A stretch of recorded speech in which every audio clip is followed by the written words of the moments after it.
पिछले सीजन की तरह ही शार्क टैंक इंडिया का सेकंड सीजन भी दर्शकों के बीच में खूब पॉपुलर रहा और शार्क्स ने भी लास्ट ईयर के मुकाबले इसमें 2 गुना ज्यादा पैसे इन्वेस्ट किए। पिछले सीजन की तरह ही इस बार भी शार्क टैंक इंडिया का दूसरा सीजन काफी चर्चा में रहा, लेकिन इस बार चर्चा इसकी सक्सेस की नहीं बल्कि इससे जुड़ी कॉन्ट्रोवर्सीज की ज्यादा रही। इस बार शो में इतना ड्रामा क्रिएट किया गया, इतना ड्रामा कि ये शार्क टैंक कम और इंडियन आइडल ज्यादा लग रहा था। खैर, अब सीजन एंड हो चुका है। पिछली बार की तरह इस बार भी शो में कई सारे इनोवेटिव पिचेस दिखे, जीनियस बिजनेस आइडियाज आए, जिससे प्रभावित होकर शार्क्स ने शो में आए 165 पिचेस में से 101 स्टार्टअप्स में टोटल 81.16 करोड़ रुपए इन्वेस्ट किए। वहीं पिछले सीजन की बात करें तो उसमें 117 पिचेस आए थे, जिनमें से 67 स्टार्टअप्स में सारे शार्क्स ने मिलाकर अप्रोक्सीमेटली 42 करोड़ रुपए इन्वेस्ट किए थे। यानी सीजन 2 में शार्क्स की इन्वेस्टमेंट पहले से ऑलमोस्ट डबल रही। और इतना ही नहीं, इस बार स्निच और फार्मा लामा जैसे कई सारे इंप्रेसिव पिचेस भी आए, जिनमें सभी शार्क्स खुद को इन्वेस्ट करने से रोक ही नहीं पाए। तो कौन है वो शार्क जिसने इस बार सबसे ज्यादा पैसे इन्वेस्ट किए? ऐसे कौन से बिजनेस आइडियाज रहे जिन्हें सभी शार्क्स की इन्वेस्टमेंट मिली? अश्नीर ग्रोवर के प्लेसमेंट के तौर पर आए नए शार्क यानी कि अमित जैन का इन्वेस्टमेंट कितना रहा? और इस सीजन के स्पेशल एपिसोड में दिखे हैप्पिलो के फाउंडर विकास डी नहर ने कौन कौन से बिजनेसेस को फंड किया, ये सब कुछ हम जानेंगे। लेकिन उससे पहले हमेशा की तरह स्टार्टअप एनालिस्ट पर आपका स्वागत है, जहां हम बिजनेस, स्टार्टअप्स और एंटरप्रेन्योरशिप से जुड़े वीडियोस बनाते हैं।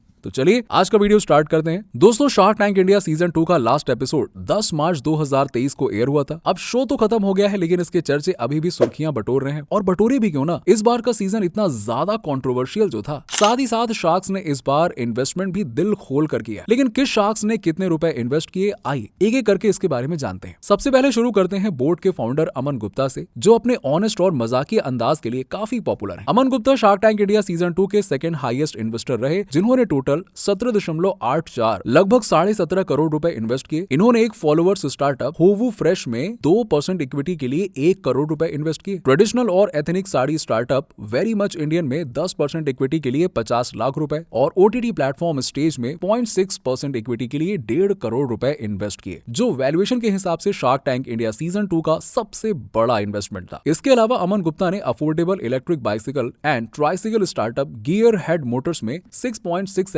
इक्विटी के लिए 1 करोड़ रुपए इन्वेस्ट किए। आई स्ट्रीट ड्रिंक्स स्टार्टअप यानी कि टी फिट में 8% इक्विटी के लिए 50 लाख रुपए और ethnic wear brand house of चिंगारी में 3.75% इक्विटी के लिए 75 लाख रुपए डाले। इसके अलावा और भी कई बेहतरीन स्टार्टअप्स आए हैं, जिनमें अमन गुप्ता ने काफी सारी फंडिंग की है। अब इसके बाद बात करते हैं शादी.com और पीपल ग्रुप के फाउंडर की। सेवी एटीट्यूड और काम पसूना वाले ये शार्क टोटल 9.77 करोड़ रुपए इन्वेस्ट करके इस सीजन के 4th हाईएस्ट इन्वेस्टर बने। इन्होंने Darjeeling tea startup Dorji teas में 15% इक्विटी के लिए 30 लाख रुपए इन्वेस्ट किए। Smart watch startups watch out variables में 10% इक्विटी के लिए 1 करोड़ रुपए इन्वेस्ट किए। Home style hygienic snacks company यानी पाटिल काक में 4% इक्विटी के लिए 40 लाख रुपए। आई स्ट्रीट ड्रिंक स्टार्टअप यानी कि टी फिट में 8% इक्विटी के लिए 50 लाख रुपए इन्वेस्ट किए। इसी के साथ ही साथ मेंस्ट्रुअल प्रोडक्ट्स रिसाइकलिंग कंपनी यानी कि पैड केयर में 4% इक्विटी के लिए 1 करोड़ रुपए और cheapest and smallest electric tractor brand यानी कि जियानी में 10% इक्विटी के लिए 1 करोड़ रुपए डाले। और इनके अलावा और भी कई ऐसे स्टार्टअप्स आए जिन्हें अनुपम ने भारी फंडिंग दी है। लेंसकार्ट के फाउंडर पीयूष बंसल ने पूरे शो के दौरान 16.16 करोड़ रुपए लगभग 16 करोड़ रुपए इन्वेस्ट किए और इनके इन्वेस्ट की गई कंपनीज की लिस्ट में है फॉलोवर्स स्टार्टअप होवू फ्रेश, जिसमें इन्होंने 2% इक्विटी के लिए 1 करोड़ रुपए की फंडिंग की है। ओटीटी प्लेटफॉर्म स्टेज में 0.6% इक्विटी के लिए 1.5 करोड़ रुपए दिए। इसके अलावा affordable electric bicycle and tricycle startup gear head up Motors में 6.67% इक्विटी के लिए 1 करोड़ रुपए दिए। आई स्ट्रीट ड्रिंक्स स्टार्टअप यानी कि टी फिट में 8% इक्विटी के लिए 50 लाख रुपए। Ethnic wear brand house of चिंगारी में 3.75% इक्विटी के लिए 75 लाख रुपए इन्वेस्ट किए। Sports and fitness startup ABC fitness academy में इन्होंने 10% इक्विटी के लिए 40 लाख रुपए और डिलीवरी सर्विस फास्ट बीटल में 7.5% इक्विटी के लिए 90 लाख यानी कि 90 लाख रुपए और इन जैसे और भी कई बेहतरीन स्टार्टअप्स में करोड़ों रुपए इन्वेस्ट किए। काफी लोगों को ये बात शॉकिंग लग सकती है, बट एमक्योर फार्मास्यूटिकल्स की हेड और एग्जीक्यूटिव डायरेक्टर नमिता थापर इस सीजन की सबसे बड़ी इन्वेस्टर रही। जी हां, टोटल 19.04 करोड़ लगभग 19 करोड़ रुपए इन्वेस्ट किए। इन्होंने ट्रेडिशनल और ethnic sari startup very much Indian में 10% इक्विटी के लिए 50 लाख और ओटीटी प्लेटफॉर्म स्टेज में 0.6% इक्विटी के लिए 1.5 करोड़ रुपए की फंडिंग की है। इसके अलावा शार्क नमिता ने ऑटोमेटिक फायर एक्सटिंग्विशर यानी कि ब्रांड्स डैडी में 5% इक्विटी के लिए 35 लाख रुपए, अवेलिंग गवर्नमेंट स्कीम्स हक दर्शक में 2% इक्विटी के लिए 1 करोड़ रुपए, मेडिकल डिवाइसेस ब्रांड आयुसिंक में 3.5% इक्विटी के लिए 50 लाख रुपए डाले। साथ ही home decoration brand nest roots में 2% इक्विटी के लिए 50 लाख रुपए, waste management company daily dump में 4% इक्विटी के लिए 30 लाख रुपए, pregnancy monitoring device brand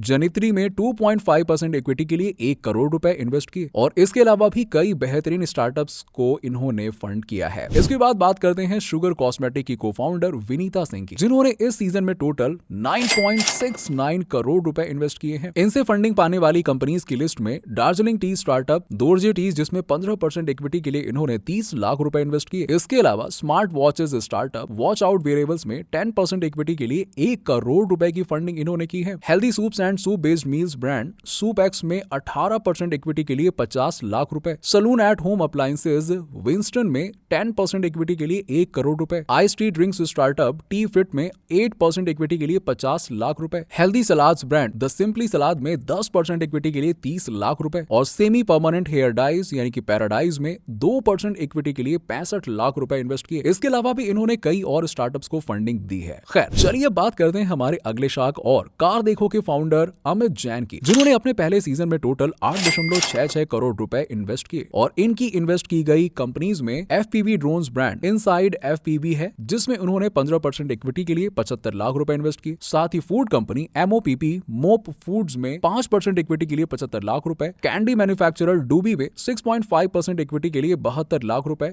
medical devices आयुसिंक में 3.5% इक्विटी के लिए 50 लाख रुपए और पॉप्सिकल ब्रांड लिक्स्टर्स में 5% इक्विटी के लिए 25 लाख रुपए इन्होंने डाले हैं। इसके अलावा भी कई बेहतरीन स्टार्टअप्स को इनसे फंडिंग मिली है। अब चलिए आखिर में बात कर लेते हैं हमारे गेस्ट शार्क यानी कि विकास डी नहर के बारे में, जो शार्क टैंक के स्पेशल एपिसोड में नजर आए थे। दरअसल शो के अंत में गेटवे टू शार्क टैंक नाम का एक स्पेशल एपिसोड एयर किया गया था, जिसमें अमित जैन, विनीता, अमन, नमिता के साथ साथ स्पेशल गेस्ट विकास डी नहर भी एज अ शार्क शामिल हुए थे। जो नहीं जानते उन्हें बता दें कि विकास हैप्पीलो कंपनी के फाउंडर हैं और इनकी जर्नी के बारे में हमने एक डिटेल वीडियो बनाया हुआ है, जिसे आप आई बटन पर क्लिक करके ऊपर देख सकते हैं। चलिए तो दोस्तों, इस स्पेशल एपिसोड में कुल 4 पिचेस आए थे, जिनमें से 2 बिजनेसेस में विकास ने इन्वेस्ट किया था। इनमें पहला बिजनेस था द आयुर्वेदा को नाम का एक modern age Ayurvedic product selling brand, जिसमें विकास ने 0.5% इक्विटी के लिए 40.5 लाख रुपए इन्वेस्ट किए। और दूसरा था नारा आबा नाम का एक वाइन मेकर ब्रांड, जिसमें विकास ने 2.5% इक्विटी के लिए 25 लाख रुपए की फंडिंग की। यानी कि सिर्फ एक एपिसोड के लिए आए विकास की कुल इन्वेस्टमेंट 65 लाख रुपए रही। अब यहाँ तक तो बात हुई कि आखिरकार किस शार्क ने किन किन स्टार्टअप्स में कितनी फंडिंग की। चलिए अब बात करते हैं उन बेहतरीन स्टार्टअप्स की जिन्होंने सभी शार्क्स का दिल जीता और सभी शार्क से फंडिंग हासिल की। इस लिस्ट में फर्स्ट नंबर पे आता है मेंस फैशन ब्रांड स्निच, जिसकी शुरुआत 2020 में बेंगलुरु में रहने वाले सिद्धार्थ डूंगरवाल ने की थी। ये ब्रांड मैन के लिए फंकी लुक, फैंसी डिजाइन और कलरफुल गारमेंट्स बनाते हैं। इनके गारमेंट्स इतने अट्रैक्टिव थे कि सारे शार्क्स इस ब्रांड में इन्वेस्ट करना चाहते थे और फाइनली सबने मिलकर 1.5% इक्विटी के लिए 1.5 करोड़ रुपए इन्वेस्ट किए। वैसे इस बिजनेस पर हम डेडिकेटली एक केस स्टडी ऑलरेडी बना चुके हैं, जिसे आप ऊपर आई बटन पर क्लिक करके देख सकते हैं। इसके बाद आते हैं T glass washing machine brand महानतम, जिसे गुजरात के बनासकांठा जिले में रहने वाले दोनों भाई धवल प्रकाश नाई और जयेश प्रकाश भाई नाई ने बनाया। ये मशीन स्पेशली चाय की दुकानों में हाइजीन मेंटेन करने के लिए बनाई गई है और 30 सेकंड्स में 15 ग्लास धो सकती है। ये आइडिया शार्क्स को इतना पसंद आया कि इसमें अमित जैन, पीयूष बंसल, नमिता थापर, अमन गुप्ता, विनीता सिंह और अनुपम मित्तल सब ने मिलकर ज्वाइंटली 20% इक्विटी के बदले 30 लाख रुपए की डील साइन की। लास्ट है फार्मा लमा, जो कि एक